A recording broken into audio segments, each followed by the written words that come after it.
સાબરના રૂપાળા શિંગડા। એક હતું સાબર। તેણે સાબરના ટોળામાં ગમે નહીં। કાયમ તે પોતાના સાથીદારોથી અલગ થઈને એકલું ફરે। એક દિવસ સાબર નદી કિનારે ઉગેલું લીલું લીલું ઘાસ ચરી રહ્યું હતું। ઘાસ ખાઈને સાબર પાણી પીવા નદી કિનારે ગયું। નદીમાં કાચ જેવું ચોખ્ખું પાણી હતું। સાબરે પાણી પીવા જતાં પાણીમાં પોતાનું પ્રતિબિંબ જોયું। તેણે થયું, વાહ, કેવા સુંદર મારા શિંગડા છે, જાણે માથે મુકુટ પહેર્યો હોય ને, પણ મારા આ પાતળા પગ મને બેડોળ બનાવે છે, જેમનું મને દુઃખ છે। પોતાના મોટા શિંગડાના અભિમાનથી તે પોતાના બીજા સાથીઓથી જુદું પડીને હંમેશા એકલું ફરતું। પોતાના સાથીઓના નાના નાના શિંગડા જોઈને તેમની ઠેકડી ઉડાડતું।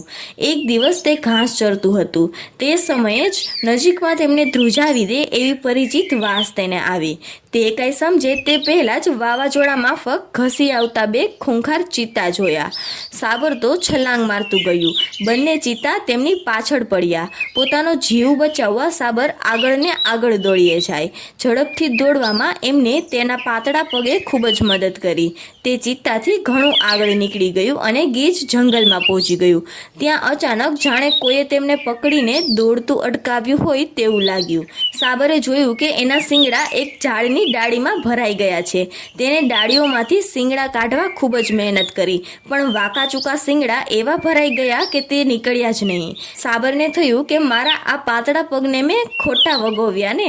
તેણે તો મને ચિત્તાના પંજામાંથી બચાવ્યું, પણ મને જે શિંગડાનું અભિમાન હતું એ શિંગડા જ મારા શત્રુ બન્યા। ખરેખર તો જે ચીજ આપણને મદદ કરે તેમ હોય તેનું રૂપ કે દેખાવ ન જોવો જોઈએ, અને જે ચીજ આપણને મુસીબતમાં મૂકી દે તેવા ગમે તેવી રૂપાળી હોય, પરંતુ તેમનાથી સાવચેત રહેવું જોઈએ।